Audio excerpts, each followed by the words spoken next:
Syederalun Dewan Perwakilan Rakyat Aceh atau DPRA melakukan konferensi pers terkait kondisi kekinian pembahasan RAPBA tahun anggaran 2024 yang sampai saat ini belum ada titik temu pada Selasa 31 Oktober 2023. Kegiatan yang berlangsung di ruang Media Center Humas Sekretariat DPRA antara lain dihadiri Ketua DPRA Zulfadli atau Abang Samalanga, Wakil Ketua DPRA Teku Raja Kemangan atau TRK, dan Dalimi, serta para ketua fraksi di Parlemen minus fraksi Gerindra.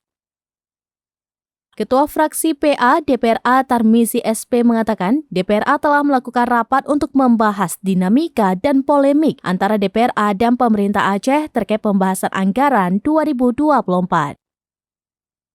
Dari Banda Aceh, Henry, Serambinus.com.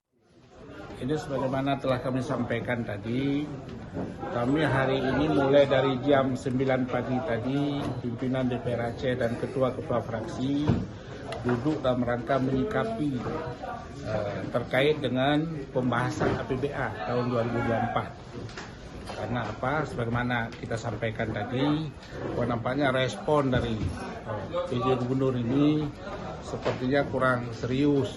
Oleh karenanya, karena ini menyangkut nasib seluruh rakyat Aceh terkait dengan pembangunan demi kesejahteraan rakyat Aceh untuk tahun 2024 ini, jangan terhambat, APBA ini harus kita sahkan tepat waktu. Download Tribun X sekarang, menghadirkan lokal menjadi Indonesia.